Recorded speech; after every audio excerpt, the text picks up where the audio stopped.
জনাব আলহাজ হযরত মাওলানা নিসার আহমদ সাহেব শাইখুল হাদিস জামিয়া ইমদাদিয়া ফরিনাপুলিয়া মাদ্রাসা বরিশাল হুজুরকে তার মূল্যবান নসিহত পেশ করার জন্য বিনীতভাবে অনুরোধ করছি।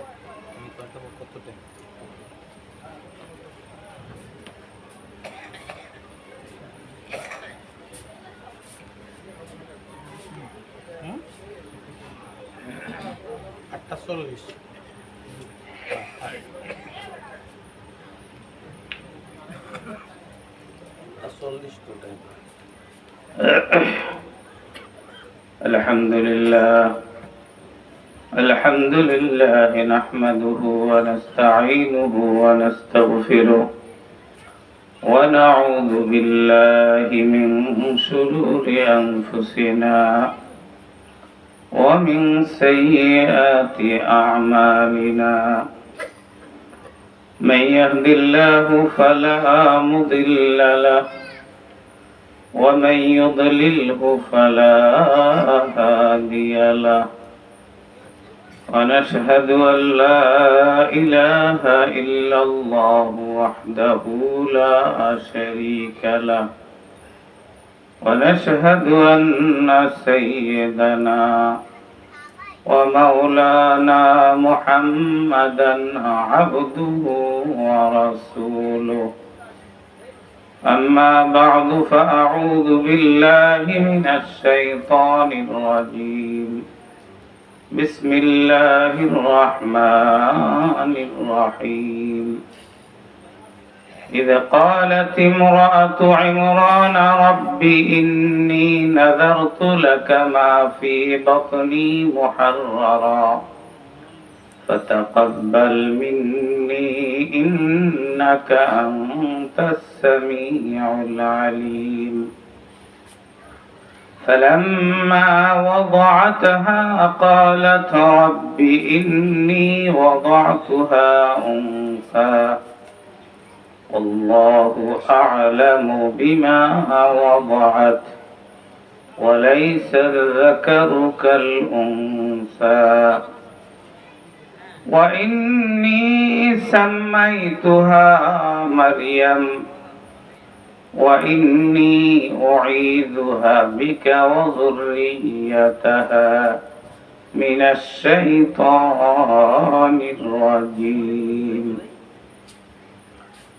قال رسول الله صلى الله عليه وسلم من أعطيهن أربع فقد أعطي خير الدنيا والآخرة قلب شاكر ولسان ذاكر وبدن على البلاء صابر وزوجة لا تبغي خونا في نفسها ومالي أو كما قال النبي عليه الصلاة والسلام وقال تعالى في شان حبيبه إن الله وملائكته يصلون على النبي يا أيها الذين آمنوا صلوا عليه وسلموا تسليما محبة الشتى اللهم صل على سيدنا ونبينا وشفيعنا وحبيبنا ومولانا محمد صلى الله عليه وعلى آله وأصحابه وبارك وسلم اللهم صل على سيدنا ونبينا وشفيعنا وحبيبنا ومولانا محمد صلى الله عليه وعلى آله وأصحابه وبارك وسلم. معزز محترم ওয়াজিবুল ইহতারাম মহাসম্মানিত হযরত মুসল্লিয়ানে কেরাম, বেরাদারানে ইসলাম, পর্দার আড়ালের মা ও বোনেরা, মহান রব্বুল আলামিনের দরবারে হাজার হাজার লাখ কোটি শুকর ও সুজুদ। যেই মহান রব্বুল আলামিন আমাকে এবং আপনাদেরকে একটি মাহফিলে ইসলামী জলসায় আমাদেরকে আসা এবং বসার তৌফিক দান করেছেন, এই জন্য মহান রব্বুল আলামিনের দরবারে শুকরিয়াতান একবার বলি আলহামদুলিল্লাহ। সময় অতি সংক্ষেপ, 8:40 পর্যন্ত সময়, 8:06 বেজে গেছে। ইনশাআল্লাহ এর ভিতরেই আমি শেষ করে দেব। আমার পরে দূর দূরান্ত থেকে আগত হযরত উলামা ইকরাম রয়েছেন। আমি আপনাদের দেশের ছেলে, আপনারা সবাই এখানে যারা আছেন সবাই আমাদের আত্মীয়। তো আমাদের বয়ান আপনারা যে কোনো জায়গায়, বিভিন্ন জায়গায় আপনারা শুনে থাকেন। তো দূরের থেকে যারা আসছে এদের আলোচনা আপনারা মনোযোগ সহকারে শুনবেন, কারণ এদেরকে তো প্রতিদিন পাবেন না আপনারা। তো যার কারণে আমি সংক্ষিপ্ত আকারে দুই একটি কথা বলি, ইনশাআল্লাহ বিদায় নেব। আসরের নামাজের পর থেকে নিয়ে এই পর্যন্ত অত্যন্ত মূল্যবান সুন্দর আলোচনা হয়েছে। আসলে মূলত বর্তমানে বিষয়টা হলো সবাই বক্তা হতে চায়। যারা মোটামুটি একটু মাদ্রাসায় পড়ে, একটু কণ্ঠস্বর ভালো আছে, তারা সবাই বক্তা হতে চায়। এক এক যুগে এক এক রকমের এক একটা দৌস ওঠে মানুষের মাঝে। যার কারণে যেই যুগে যে আলোচিত বক্তা থাকে সেই যুগে তার কণ্ঠ নকল করার জন্য সবাই উদ্গ্রীব হয়ে যায়। মূলত বানাউটি করিয়া একজনের তার একজনের নকল করা। কিতাবের ভিতরে লেখেন যে এটা ইসলাম সম্মত নয়। আল্লাহ আমাকে যেটা দিয়েছেন আমারটা আমার অনুযায়ী ব্যবহার করতে হবে। যেমন মনে করেন আল্লাহ সবাইকে সব জিনিস দেয় না, কণ্ঠ একটা বিষয়, এটা আল্লাহ সবাইকে এক একজনকে এক এক রকমের দিয়েছে। সারা পৃথিবীর মানুষের সবাইকে যদি একত্রিত করেন, হাজার চেষ্টা করলেও একজনের কণ্ঠের সাথে আর একজনের কণ্ঠ মিলবে না। এটা আল্লাহর বিশেষ একটা কুদরত।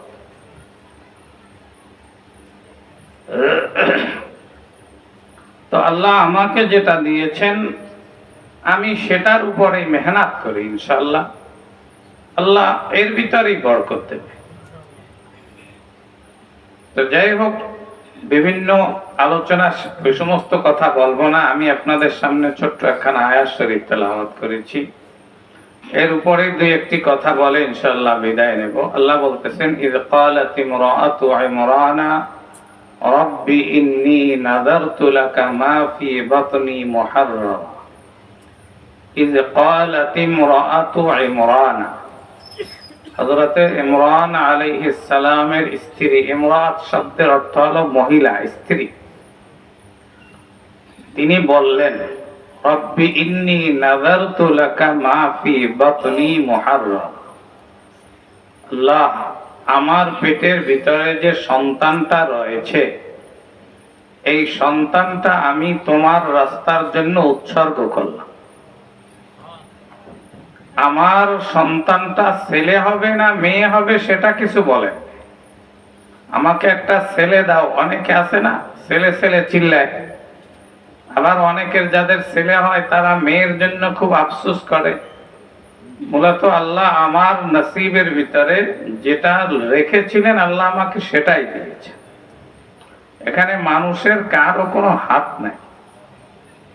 এজন্য তিনি দোয়া করছেন, আল্লাহ আমার গর্ভের ভিতরে যা সন্তান হোক, ছেলে হোক মেয়ে হোক, আমি তোমার রাস্তার ভিতরে দিয়ে দেব। এজন্য আমরাও সকলে তার মতোই নিয়ত করি, আমাকে আল্লাহ ছেলে দিক মেয়ে দিক, আমি দ্বীনের পথের উপরে চালানোর চেষ্টা করব, ইনশাআল্লাহ রাজি আছি তো আমরা? যদি আমাদের প্রত্যেকের দিলের ভিতরে এই তামান্না থাকে যে আমার সন্তানকে আমি দ্বীনের উপরে চালাবো, সঠিক পথে চালাবো, ছেলে হোক মেয়ে হোক, মা বাবা যদি মেহনত করে, তাকে নিয়ে চেষ্টা করে, তাহলে আল্লাহ পাক সুবহানাহু ওয়া তাআলা পরিপূর্ণ না হলেও কিছু না কিছু হবে। কি বলেন, ঠিক না? কারণ আল্লাহ বলতেছেন, কথার ভিতরে আছে আস-সা'য়ু মিন্নি ওয়াল ইতমামু মিনাল্লাহ। এটা হাদিসও নয়, এটা একটা প্রবাদ। আস-সা'য়ু মিন্নি ওয়াল ইতমামু মিনাল্লাহ, চেষ্টা আমি করব, পুরা করার মালিক আল্লাহ। আমরা অনেক কাজ করি দুনিয়ার ভিতরে, অনেক বিভিন্ন বিষয়ে আমরা মেহনত করি, কিন্তু সব বিষয় তো আল্লাহ আমাদেরকে সফলতা দেয় না, দেয় না। সফলতা দেওয়ার মালিক আল্লাহ, আর চেষ্টার দায়িত্ব হলো আমার। আপনি আমি চেষ্টা করব, দেনেওয়ালা আল্লাহ। আল্লাহ দিলেও আলহামদুলিল্লাহ, না দিলেও আলহামদুলিল্লাহ, আমার কাজ তো আমি করেছি। এজন্য আমাদের যাদের সন্তান আছে, প্রত্যেক সন্তানকে দ্বীনি শিক্ষায় শিক্ষিত করা, ধর্মীয় শিক্ষায় শিক্ষিত করা, এটা আমাদের প্রত্যেকের নৈতিক দায়িত্ব, কর্তব্য, ফরজ। এরপরে তিনি বলতেছেন, প্রথমে তো নিয়তটা শুদ্ধ করলেন যে আমি আমার সন্তানকে আল্লাহ তোমার রাস্তার ভিতরে দিয়ে দেব। এরপরে বলতেছেন ফাতাকাব্বাল মিন্নি ইন্নাকা আনতাস সামিউল আলিম, আল্লাহ আপনি আমার এই নিয়তটাকে আপনি কবুল করেন। আমার বয়স 60 বছর 70 বছর হয়ে গেছে, আমি নামাজ পড়লাম, তাসবিহ তাহলিল অনেক কিছু পড়লাম, আমলের আর আমার শেষ নাই, কিন্তু আল্লাহর দরবারে একটাও কবুল হলো না। কোনো দাম আছে কি বলেন? কোনো দাম নাই। এর জন্য আল্লাহর দরবারে কবুল হওয়াটা শর্ত। আমার নামাজের সূরা অশুদ্ধ, আমি রুকু সিজদাও ঠিক মতন করতে পারি না, কিন্তু আমার দিলটা ভালো, আল্লাহ আমার নামাজকে কবুল করে নিয়েছেন, বাস যথেষ্ট। আমি পড়তে পারি একেবারে সদাই চিত্রনে, খুব সুন্দরভাবে পড়তে পারি, আমি নামাজটাও আমার একেবারে মারাত্মক সহি শুদ্ধ, কিন্তু বাস্তব আমার দিলটা ভালো না, যার কারণে আল্লাহর দরবারে তা কবুলও হচ্ছে না। এরকমের নামাজের কোনো দাম। এই জন্য তিনি সুন্দর শিক্ষা দিয়েছেন আমাদেরকে, একজন মহিলা, যেটা আল্লাহ কোরআনের ভিতরে বয়ান করে আমাদেরকে জানাইয়া দিচ্ছেন, ফাতাকাব্বাল মিন্নি ইন্নাকা আনতাস সামিউল আলিম, আল্লাহ আপনি আমার কথাগুলা, আমি যা বলেছি, নিয়ত করেছি, এটাকে আপনি কবুল করেন।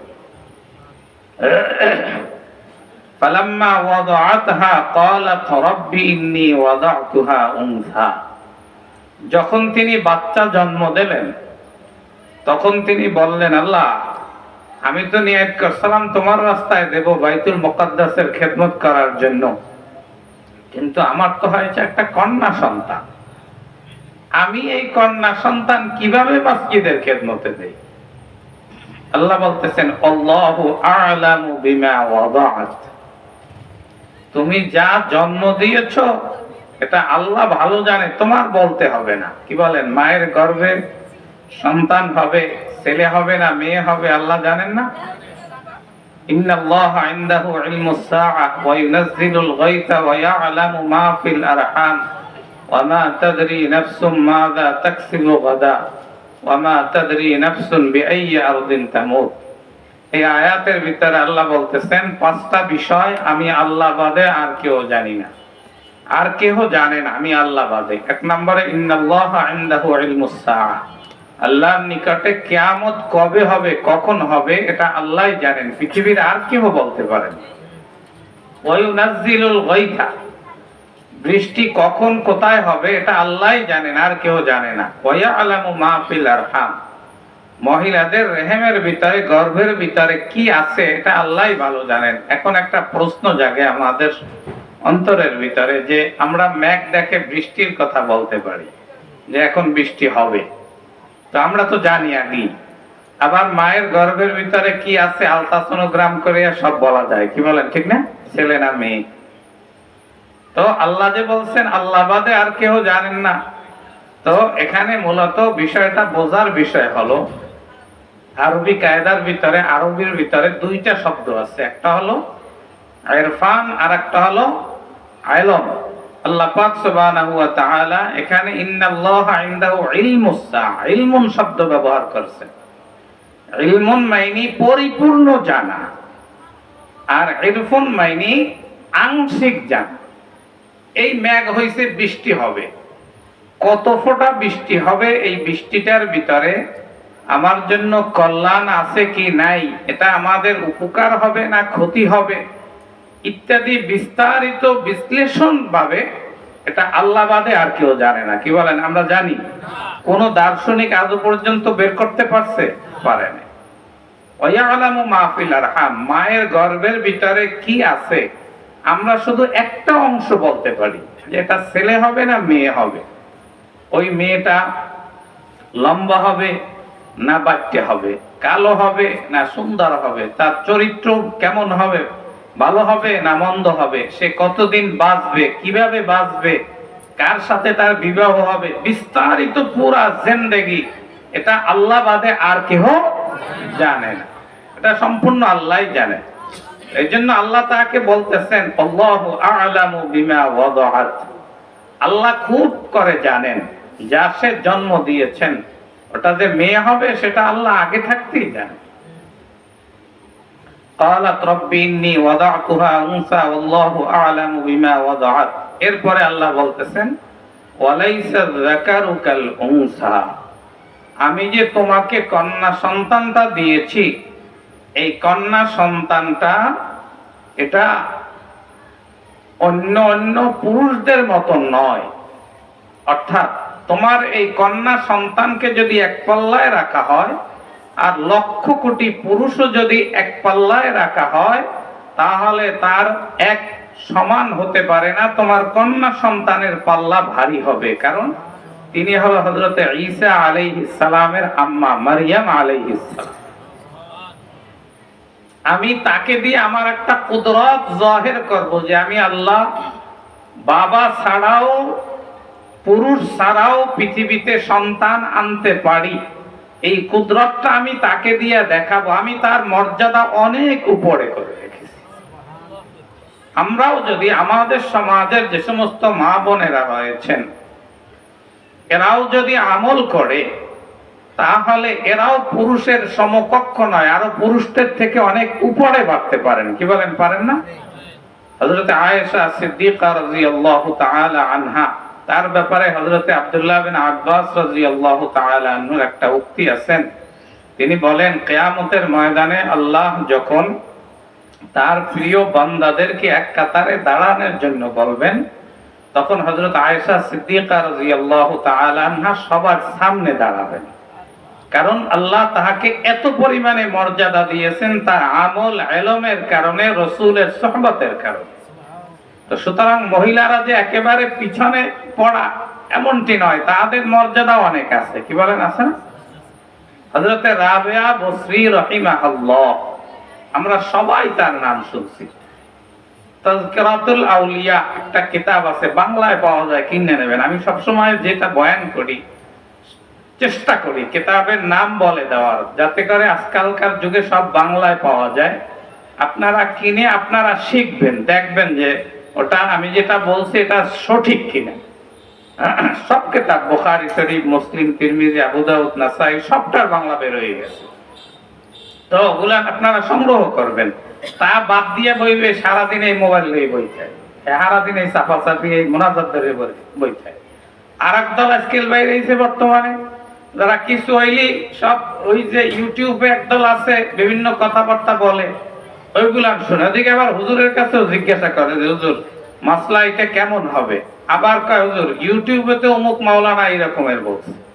তো তোর যখন এই ইউটিউবের হুজুরের উপরে বিশ্বাস, তো আমার কাছে জিজ্ঞাসিস কেন? ইউটিউব তো আপনিও একটা খুললা এরপরে নিয়ে বসতে পারেন। আমাকে মাহফিলেও আসছিল একজন, বলে হুজুর আমি যখন ইউটিউবে লাইভে যাই তখন প্রায় 10-12 হাজার লোক থাকে। আমি কিন্তু কি বলিস তুই? তো বলি আমি কিন্তু কি জানিস আর কি বলিস মানুষদেরকে? বিভিন্ন বই পুস্তক দেখে দেখে কই। আমি কি তুই কি বড় মানুষদেরকে হুদাহুদিকে এরকমের দোকার ভিতরে ফেলাইস? তো এর থেকে আমরা পরহেজ করার চেষ্টা করি। এই ইউটিউবের মশলা না শুনে আপনাদের বরিশালের ভিতরে অনেক মাদ্রাসা আছে, হরিণাফুলিয়া মাদ্রাসা আছে, মাহমুদিয়া মাদ্রাসা আছে, বাজারত মাদ্রাসা আছে, এরপরে চরমনাই মাদ্রাসা আছে, বড় বড় মাদ্রাসা আছে। আপনারা এদের মুফতি সাহেবদের বড় বড় যারা আলেম এদের নম্বর সংগ্রহে রাখবেন। এরপরে আপনার কোনো বিষয় খটকা লাগলে সরাসরি তাদের কাছে জিজ্ঞাসা করবেন যে হুজুর নামাজে আমি এই ভুল করছি, তো এটা সমাধান কি হবে? তো আপনাকে সমাধান দিয়ে দেবে। এবারে পড়াচ্ছে সরাসরি, তো সে ভালো জানে না, যে পড়ায় না সে ভালো জানে। কি বলেন? যে পড়ায় সে ভালো জানে। কথা বোঝার চেষ্টা করবে। এই জন্য তাদের কাছ থেকে সঠিকটা জানার চেষ্টা করবেন। আর আজকালকার আমাদের দেশে আরেকটা বদ নিয়ম, সেটা হলো যে যদি কারো কাছে কোনো মাসালা জিজ্ঞাসা করা হয়, ও যদি নাও পারে এরপরও একটা আন্দাজ করে দিবে উত্তর।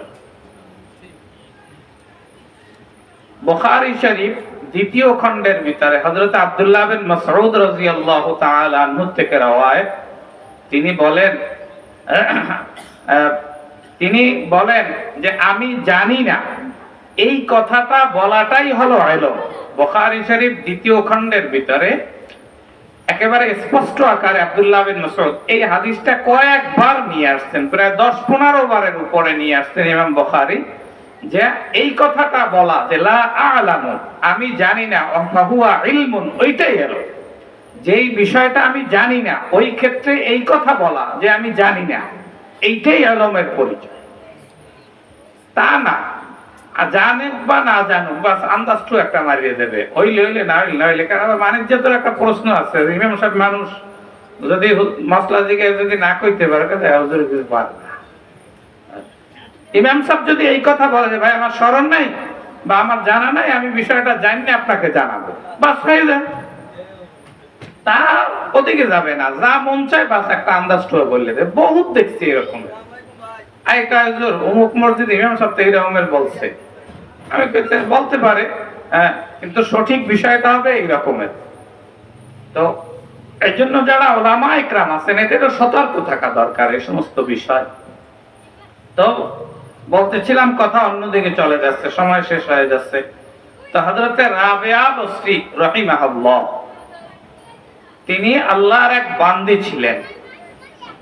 তার পরিচয় প্রসঙ্গে হযরতে ফরিদউদ্দিন আত্তার রাহমাতুল্লাহি আলাইহি তাযকিরাতুল আউলিয়ার ভিতরে ওনার জীবনীটাকে মোটামুটি পর্যায়ে সুন্দরভাবে সংক্ষিপ্ত আকারে ভালোভাবে নিয়ে আসছেন। এই প্রসঙ্গে দুই একটি কথা বলি, ইনশাআল্লাহ বিদায় নেব। হযরতে রাবিয়া বসরি উঁচা মাপের আল্লাহর ওলি ছিলেন। ওনার বাবা ছিল অত্যন্ত গরিব মানুষ, খুব গরিব মানুষ ছিলেন।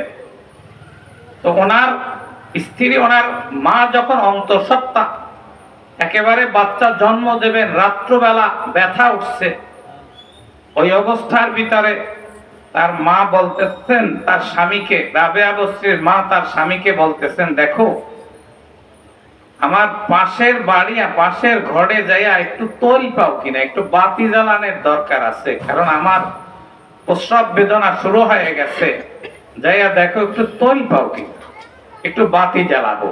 তো প্রতিবেশীর কাছে যখন গেলেন, প্রতিবেশী তৈল দেওয়া তো দূরের কথা, ঘরের দরজায় খোলেন না, যা গেজে গেজে চলে যা, তোরে তৈল দিব, তোর তো দেওয়ার মুরাদ নাই, তুই যে দিবি এই সমর্থ তো তোর নাই, তুই এখান থেকে চলে যা। তৈল দেয় নাই। তার বাবা ঘরে আসিয়া খুব কান্না, অঝর দ্বারায় কান্নায় ভেঙে পড়ছেন আর আল্লাহর কাছে বলতেছেন, আল্লাহ আমার স্ত্রীর এই অবস্থা, আজকের ঘরে একটু বাতি জ্বালাবো সেই তৈল নাই আমার ঘরে। কান্না করতে করতে হঠাৎ করে চোখের ভিতরে একটু ঘুম চলে আসছে। ঘুমের ভিতরে দেখে আকায়ে মাদানি আহমদে মুস্তাফা মুহাম্মদে মুস্তাফা সাল্লাল্লাহু আলাইহি ওয়াসাল্লাম তিনি তার কাছে উপস্থিত হয়ে বলতেছেন, দেখো তুমি এভাবে মন খারাপ করো না, তোমার ঘরে যে একটা সন্তান আসতেছে ওটা হলো কন্যা সন্তান, যেই সন্তানটা আল্লাহর অনেক ওলি হবে, অনেক আল্লাহর নিকটতম বান্দি হবে, যেই সন্তানটা কিয়ামতের ময়দানে আমার উম্মতের গুনাহগার 70,000কে সুপারিশ করে জান্নাতে নিয়ে যাবে। তুমি মন খারাপ করো না, তবে তোমাকে আমি একটা কথা বলি, সেটা হলো এই বসরা নগরীর যে আমির, ওনার তৎকালীন সময় যে আমির ছিলেন তার নাম ছিল ঈসা। তুমি তার কাছে যাইয়া বলবা, একটা চিঠিতে লেখা নিয়ে যায় বলবা যে আপনি প্রতিদিন রাত্রবেলা 400 বার 200 বার দুরূদ শরীফ পাঠ করেন, আর শুক্রবার দিন রাত্রবেলা আপনি 400 বার দুরূদ শরীফ পাঠ করেন। গত শুক্রবার আপনি এই 400 বার দুরূদ শরীফ পাঠ করেন নাই, এই বিনিময়ে আপনাকে 400 দিরহাম আল্লাহর রাস্তায় সদকা করতে হবে। এই কথাটা একটা চিঠিতে লেখা তুমি তার কাছে পৌঁছাইয়া দেবা। এইটা বলিয়া আল্লাহ রাসূল চলে গেছেন। তার ঘুম ভেঙে গেল, উঠে দেখে যে তার স্ত্রী একটা ফুটফুটে সুন্দর একটি মেয়ে জন্ম দিয়েছেন। তিনি সকালবেলা কোনো কথা না বলে একটা কাগজে লেখছেন আমিরের কাছে যে আপনি দুরূদ শরীফ পড়েন প্রত্যেক রাত্রে 200 বার, জুমার রাত্রে 400 বার। এই 400 বার দুরূদ আপনি না পড়ার কারণে জরিমানা স্বরূপ আল্লাহর রাসূল আপনাকে 400 দিরহাম সদকা করার জন্য বলছেন। তো উনি ওই চিঠিটা নিয়ে যে খাদেমকে দিয়েছেন, দারোয়ানকে দিয়েছেন, দারোয়ান চিঠিটা নিয়ে বাদশাকে দিয়েছেন, আমিরকে দিয়েছেন। আমির ওই চিঠিটা পাইয়া আশ্চর্য হয়ে গেছে যে এই চিঠি নিয়ে আসছে সে তো যেমন তেমন লোক না, আমি যে দুরূদ পড়ি নাই বা আমি যে দুরূদের আমল করি এটা পৃথিবীতে কেউ জানে না আমি বাদে। তো উনি সাথে সাথে নিয়ত করলেন যে আমি 10,000 দিরহাম আল্লাহর রাস্তায় দিয়ে দেব। তো 10,000 দিরহাম তিনি আল্লাহর রাস্তার ভিতরে বিলি করলেন, আর 400 দিরহাম তিনি রেখে দিলেন আলাদা, যে পত্র নিয়ে আসছেন তাকে দেওয়ার জন্য। তো ওই 400 দিরহাম নিয়া আমির নিজে রওনা করছেন ওই ব্যক্তির বাড়ির দিকে, ঠিকানা নিয়া বাড়িতে গেছেন। বাড়িতে যায়া তার হাতে 400 দিরহাম দিয়া বলতেছেন যে তোমার যখন যা প্রয়োজন নির্দ্বিধায় তুমি আমার কাছে যাবা, আমার কাছে চাবা, আমি তোমার সমস্ত হাজতকে পুরা করে দেব। সুবহানাল্লাহ। তো যাই হোক, দেখতে দেখতে হযরতে রাবেয়া বসরি অনেক বড় হয়ে গেছে, প্রাপ্ত বয়স্কা হয়ে গেছে। ঠিক ওই অবস্থার ভিতরে তার মা দুনিয়া থেকে বিদায় নিয়ে চলে গেছেন। আল্লাহু আকবার। হযরতে রাবেয়া বসরি তাসকিরাতুল আউলিয়া কিতাবের ভিতরে লেখেন, হযরতে রাবেয়া বসরির বাবা 4টা মেয়ে নিয়ে খুব কষ্টের ভিতরে পড়ে গেলেন। ঘরের যদি বয়স্তা মেয়ে থাকে, মা বাবার যে কত চিন্তা, কি বলেন ঠিক না? যাদের আছে তারা বোঝে, যাদের আছে তারা বোঝে যে কত চিন্তা তাদের মাথার ভিতরে। দেখি অনেকে বলে যে হুজুর দোয়া করেন যে মেয়েটার বিবাহ হয় না, মা বাবার ঘুম আসে না। এই জন্য আমাদের সমাজে অনেক দোষ আছে। দেখা যায় যে একটা মেয়ের বিবাহের যদি প্রস্তাব আসে, আরেকজনে কয় দেখে হইন লইয়েন, এমনি বেশি কিছু কয় না, কয় কি দেখে হইন লইয়েন, ব্যাস ওইটি হয়ে গেছে কাজ। আল্লাহু আকবার। এভাবে না বলা, যথাসম্ভব একটা মেয়ের একটা মানুষের ভালোও থাকে খারাপও থাকে। পৃথিবীর কোন মানুষের সব খারাপ বা সব ভালো এমনটি হয় না, ভালো মন্দ সব মিলাইয়া থাকে। তা আপনি ভালোর দিকটা দেখিয়া এরপরে বলবেন যে না ভালো আলহামদুলিল্লাহ, আপনি নেন, আপনার মেয়েটার বিবাহ হোক, তার বাবা মা চিন্তা মুক্ত হোক। তা না করে আমরা উল্টাটা করার চেষ্টা করি। আল্লাহ আমাদেরকে এর থেকে হেফাজত করুক, আমিন। হযরতে রাবেয়া বসরির বাবা খুব চিন্তায় পড়ে গেলেন। 4টা বয়স্কা মেয়ে ঘরের ভিতরে কি করবে? আল্লাহু আকবার। তাসকিরাতুল আউলিয়া কিতাবের ভিতরে লেখেন, চিন্তা করতে করতে তার বাবা তার মায়ের মতন হঠাৎ করে দুনিয়া থেকে বিদায় নিয়ে চলে যান। হযরতে রাবেয়া বসরি এবং তার আরো 3 জন বোন একত্রে আল্লাহর দরবারে কান্না করতেছেন আর বলতেছেন, মালিক, আমার মা দুনিয়া থেকে বিদায় নিয়ে চলে গেছে নবাবের সংসার। আমাদের মাথার উপরে ছায়া ছিল আমার বাবা। আমার বাবাকেও আপনি আপনার দরবারে ডাক দিয়া নিয়ে গেলেন, আমাদের অবস্থা কি হবে আমরা বুঝতে পারি না। তাযকিরাতুল আউলিয়ার ভিতরে লেখেন, ঠিক ওই মুহূর্তের ভিতরে বসরা নগরীতে দুর্ভিক্ষ দেখা দেয়। এমন দুর্ভিক্ষ দেখা দিয়েছে, আল্লাহু আকবার, যে মানুষ তার নিজের সন্তানকে বিক্রি করিয়া এরপরে খাবারের জন্য কিছু টাকা নেয়। নিজের সন্তানকে অন্যের কাছে গোলাম হিসাবে, দাস হিসাবে, দাসী হিসাবে বিক্রি করিয়া এরপরে নিজের পেট বাঁচায়। ঠিক ওই অবস্থার ভিতরে রাবেয়া বসরি আর তার 3টা বোন অন্যের বাসায় কাজ করে নিজের পেট কোন রকমের একবেলা খায়া নিজেদের জীবনকে বাঁচায়। কিন্তু আল্লাহর কি নীলা খেলা, একদিন তার 3 বোন কাজে গেল, রাবেয়া বসরিও কাজে গেল। ঘরে যখন ফিরলেন দেখেন তার ওই 3 বোন আর বাড়িতে ফিরতেছেন না। রাবেয়া বসরি খুব চিন্তায় পড়ে গেলেন, আমার বোনেরা কোথায় গেল। সারা দেশের ভিতরে আশপাশে সব জায়গায় খোঁজাখুঁজি আরম্ভ করলেন, কিন্তু খুঁজতে খুঁজতে কোথাও বোনদের সন্ধান পাওয়া গেল না। কিন্তু আফসোসের বিষয়, কয়েকদিন যাওয়ার পরে রাবেয়া বসরি কোথাও কাজ করার জন্য যাচ্ছিলেন। পথিমধ্যে একটা লোক এসে জোর করে তাকে নিয়ে গেলেন দূরে শহরের ভিতরে, নিয়ে আরেকজনের কাছে দাসী হিসাবে বিক্রি করে দিলেন। বললেন, এটা আমার দাসী, তুমি ক্রয় করো। রাবেয়া বসরি আল্লাহর বান্দি, ওই জালেম তার মনিব ছিল বড় জালেম নির্দয় ব্যক্তি। যে কাজ 3 জনে করে সেই কাজ তার একার উপরে চাপাইয়া দিয়েছেন, একা ওই কাজগুলান করেন। কিন্তু রাবেয়া বসরি তিনি ওই কাজগুলান করতে পারতেছিলেন না। মনিবের কাছে অনেক বলেছেন, মনিব আপনি আমার কাজগুলা একটু সহজ করিয়া দেন, আমি এত কাজ করতে পারি না। কিন্তু মনিবের কাছে এই কথা বলার সাথে সাথে রাবেয়ার পিঠের উপরে ব্যথাঘাত শুরু করে দেয়। একদিন কষ্ট সহ্য করতে না পারিয়া রাবেয়া রাতের অন্ধকারে মনিবের বাড়ি ছাড়িয়া পালানো আরম্ভ করেছেন। তাযকিরাতুল আউলিয়ার ভিতরে ফরিদউদ্দিন আত্তার রাহমাতুল্লাহি আলাইহি লেখেন, যখন দৌড় দিয়া পালাচ্ছিলেন, কিছু দূর যাওয়ার সাথে সাথে পায়ে উষ্টা খেয়ে উপুর হয়ে পড়ে যায়, রাবেয়ার একটা হাত ভেঙে একেবারে ঝুলিয়া যায়, হাতটা একেবারে 2 ভাগ হয়ে যায়।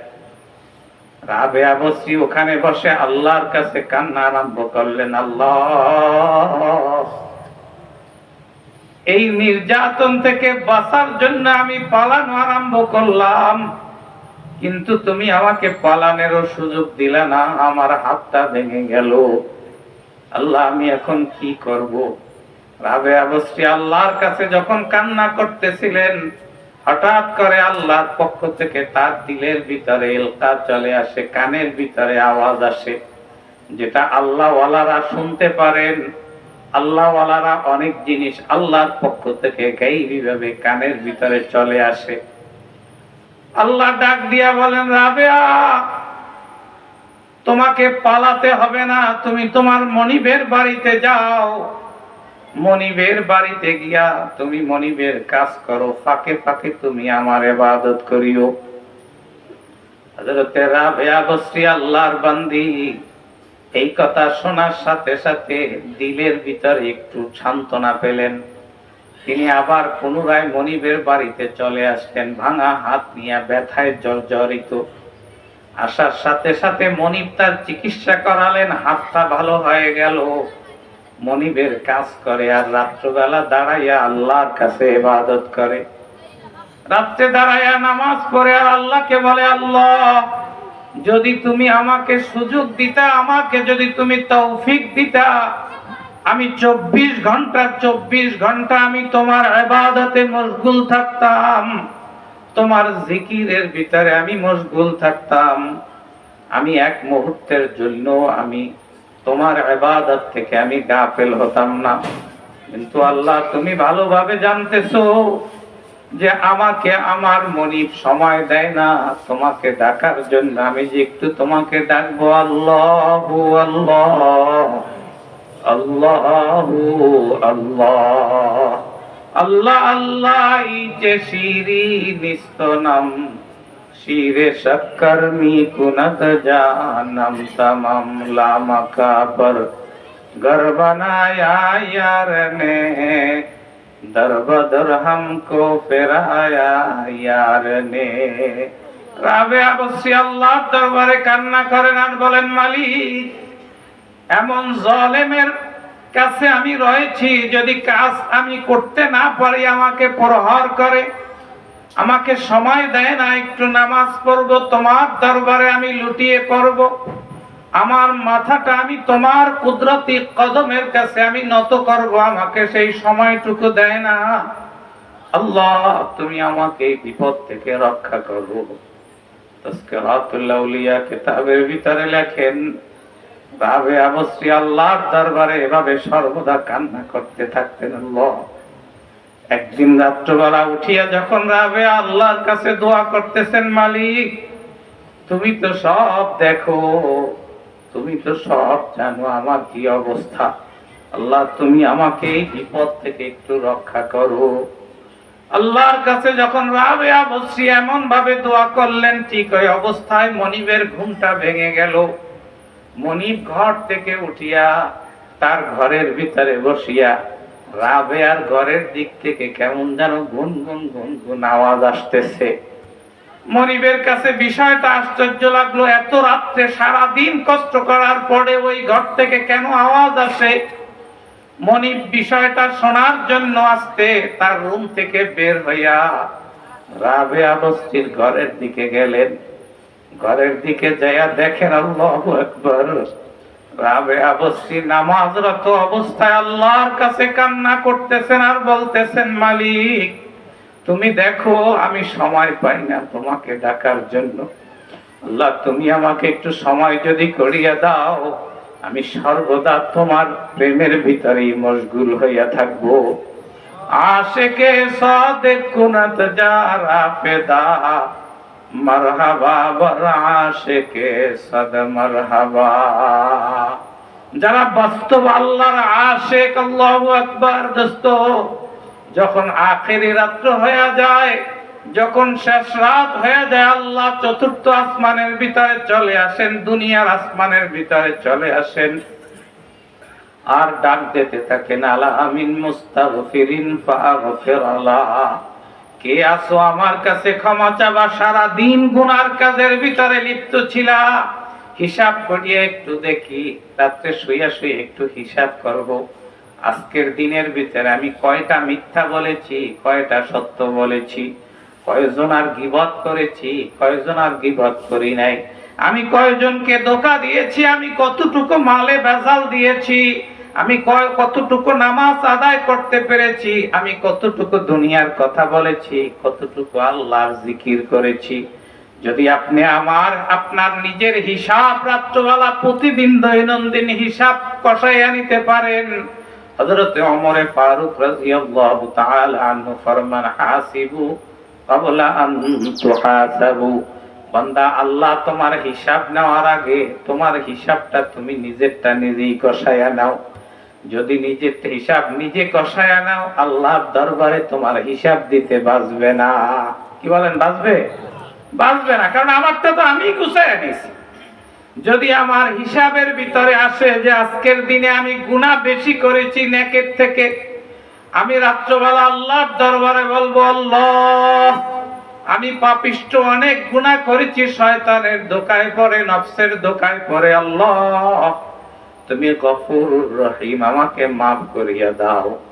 আল্লাহ বলেছেন যে যদি কোনো ব্যক্তির হারানো উট মরুভূমিতে হারাইয়া গেছে, ওই উটটা যদি পাইলে ওই ব্যক্তি যেই পরিমাণ খুশি হয়, আমি আল্লাহ আমার কাছে যদি কোনো বান্দা বলে আস্তাগফিরুল্লাহ আস্তাগফিরুল্লাহ রাব্বি মিন কুল্লি যামবিন ওয়া আতুবু ইলাইহি, লা হাওলা ওয়ালা কুওয়াতা ইল্লা বিল্লাহিল আলিয়্যিল আযীম, আমি আল্লাহ তার থেকেও বেশি খুশি হয়ে যাই। হযরত রাবিয়া বসরি আল্লাহর কাছে যখন কান্না করতেছিলেন, শেষ করে দেব এখনই সময় শেষ। রাবিয়া বসরি আল্লাহর কাছে যখন কান্না করতেছিলেন, ঠিক ওই অবস্থার ভিতরে মনিব দরজার ফাঁক দিয়ে আস্তে করিয়া তাকাইলেন। তাকাইয়া দেখে আশ্চর্য বিষয়, রাবেয়া নামাজ পড়তেছেন, ঘরের ছাদ সুন্দরভাবে দেওয়া, এরপরেও ছাদ ছিদ্র হয়ে আসমান থেকে একটা নূরের আলো আসিয়া রাবেয়ার ঘরটা আলোকিত করে রেখে দিয়েছে। মনিব এই অবস্থা দেখার সাথে সাথে চিন্তা করলেন যে এই মেয়েকে তো আর কষ্ট দেওয়া যাবে না, যদি এই মেয়েকে কষ্ট দেই আল্লাহ আমাকে এমন ভাবে গ্রেফতার করবে যে আমি আর রেহাই পাবো না। সকালবেলা রাবেয়াকে ডাকিয়ে বলেন, রাবেয়া, তোমার আজকের থেকে আমি তোমাকে আজাদ করে দিলাম, যদি তোমার মন চায় তুমি আমার এখানে থাকবা, খাবা, তোমার খেদমতের জন্য আমি অন্য দাসী ঠিক করে দিব, তোমার কাজ শুধু তুমি আল্লাহকে ডাকবা। আল্লাহু আকবার। এই জন্য বলে আল্লাহ, আল্লাহকে ডাকলে আল্লাহ শোনে। উদউনি আস্তাজিব লাকুম, কি বলেন? আল্লাহ শোনে না? আপনি আমি ডাকতে বুঝি না, যদি আপনি আমি আল্লাহকে সত্যিকারে ডাকতে পারি, আপনার যত হাজত আছে আপনি যদি আল্লাহর কাছে সত্যিকারে বলতে পারেন, আল্লাহ অবশ্যই আপনার হাজতকে পুরা করবে। আপনার যত মুশকিলাত আছে আল্লাহ আসান করে দিবেন। আল্লাহু আকবার। ওই রাবেয়া বসরি ওখান থেকে মুক্ত হয়ে আল্লাহর শুকরিয়া আদায় করে ডাইরেক্ট হাসান বসরি রাহমাতুল্লাহ আলাইহির দরবারে চলে যান। যায়া বলেন, হযরত, আমি এসেছি এক পাপিষ্ঠ বান্দি, আপনি কিছু আমাকে ইলমে মারিফত শিক্ষা দেন। হযরত হাসান বসরি রাহমাতুল্লাহ আলাইহির মাহফিলের ভিতরে যদি রাবেয়া বসরি না আসতো, হাসান বসরি সেদিনকার বয়ানই করতেন না। একদিন জিজ্ঞাসা করলেন, হুজুর, আপনি ওই মহিলার জন্য কেন অপেক্ষা করেন? হাসান বসরি বলতে, দেখো, যদি একটা হাতির খাবার একটা মুরগিকে দেওয়া হয়, ওই খাবারগুলা নষ্ট হওয়া ছাড়া আর কোনো গতি থাকবে না। আমার বয়ানের ভিতরে হলো হাতির খাবার, তোমরা যারা উপস্থিত তোমরা হলো মুরগির মতন, তোমরা আমার বয়ান নিতে পারবা না, এই জন্য আমি বয়ান করি না। হযরত হাসান বসরি থেকে ইলমে মারিফত এত পরিমাণে পেয়েছিলেন হযরত রাবেয়া বসরি। একদিন নদীর পাড়ে হাঁটতেছেন আর আল্লাহকে স্মরণ করতেছেন। দোস্ত, একা একা একটু হাঁটবেন নদীর পাড়ে, কালিজিরার নদীর পাড়ে যায়া একা একা বসিয়া কত সুন্দর একটু ফিকির করবেন যে আল্লাহ, কত সুন্দর নদীতে জোয়ার ভাটা আল্লাহ দিতেছেন, নদীর প্রত্যেকটা ঢেউয়ের তালে তালে আল্লাহু আল্লাহ আল্লাহু আল্লাহ জিকির করে। যদি আপনি এইভাবে একাধারে কিছুদিন যান, আপনার দিলটা যদি ওদিকে দিয়ে দেন, আপনি ওই তাসবিহ শুনতে পারবেন। কারণ আল্লাহ বলছেন না, ওয়া ইম মিন শাইইন ইল্লা ইউসাব্বিহুনা বিহামদি রাব্বিহিম ওয়ালাকিন লা তাফকাহুনা তাসবিহাহুম। আল্লাহ বলতেছেন, পৃথিবীর সব বস্তু আমি আল্লাহর তাসবিহ পড়ে, আমি আল্লাহর জিকির করে, কিন্তু বান্দা, আমি তোমাকে এত আপন করিয়া, এত সুন্দর করিয়া, সম্মান করিয়া বানাইলাম, কিন্তু তুমি ঘুমাইয়া থাকো, আমি আল্লাহকে একটু স্মরণ করো না। এই জন্য মাঝে মাঝে নদীর পাড়ে যাবেন, একা একা জঙ্গলে যায় গাছের নিচে বসে চক্ষু দুইটা বন্ধ করে আল্লাহর দিকে দিলটা মোতাওয়াজ্জু করে আল্লাহকে ডাক দিবেন, আল্লাহু আল্লাহ আল্লাহু আল্লাহ আল্লাহু আল্লাহ আল্লাহু আল্লাহ। দোস্ত, সময় কিন্তু বেশি নেই। হিসাব করে দেখেন, এখানে যারা আমরা বসেছি, কারো বয়স 60 বছর 70 বছর হয়ে গেছে। আল্লাহ যদি আদেশ করেন যে আব্দুল করিম, তোমার শ্বাসটা ভিতরে আসে, আমি বের হওয়ার আদেশ দিব না, আমি দুনিয়া থেকে বিদায়। যদি আমার শ্বাসটা বাহিরে আছে, আল্লাহ যদি বলেন তুমি ভিতরে ঢুকিও না, আমি কিন্তু বিদায়। চিন্তা করবেন, আপনার বাবা যে আপনাকে এত সুন্দর ভালোবাসছে, সেও দুনিয়া থেকে চলে গেছে, আপনার দাদাও চলে গেছে, আপনাকেও কিন্তু একদিন যেতেই হবে। বাঁচার কোনো লাইন নাই। কি বলেন, আছে? কোনো লাইন নাই। যখন বাঁচার লাইন নাই, সুতরাং একটু আখিরাতের কাজ করা দরকার না আমাদের? অবশ্যই আখিরাতের কাজ করা দরকার। সময় বেশি হয়ে গেছে, 40 মিনিট সময় দিয়েছেন। তো যাই হোক, এখনই শেষ করে দিব। হযরতে রাবেয়া বসরি নদীর পাড়ে হাঁটতেছেন আর আল্লাহর স্মরণ করতেছেন। ঠিক ওই অবস্থায় হাসান বসরি রহমতুল্লাহ আলাইহি ওখানে গেছেন, যাইয়া বলেন, রাবেয়া, আমি তোমাকে একটা প্রশ্ন করব। প্রশ্নটা হলো, আল্লাহ তোমাকে রূপ যৌবন দিয়েছে, কিন্তু এর পরেও কেন তুমি বিবাহে আবদ্ধ হলা? হযরত রাবেয়া বসরি ডাক দিয়া বলেন, হুজুর, আমি বিবাহে আবদ্ধ হই নাই কয়েকটা কারণে। কয়েকটা চিন্তা আমার দিলের ভিতরে এত পরিমাণে আঘাত করে যে আমি আল্লাহর দরবারে কি জবাব দিব। এক নম্বর চিন্তা হলো, দুনিয়া থেকে যেতে হবে, আমি কি ঈমান নিয়ে যাইতে পারবো কিনা, এই সিকিউরিটি আমার নাই। আমি যত বড়ই হই, আমি মুমিন হইয়া দুনিয়া থেকে যাইতে পারবো কিনা, এটা আল্লাহ বাদে আর কেউ বলতে পারেন না। কি বলেন, পারেন? এই চিন্তা আমার দিলের ভিতরে যখন আসে, তখন আল্লাহু আকবার, আমার দিলের ভিতরে বিবাহের যে আকাঙ্ক্ষা, যৌন চাহিদা যেটা, ওইটা আমার দিল থেকে একেবারে উদাও হয়ে যায়।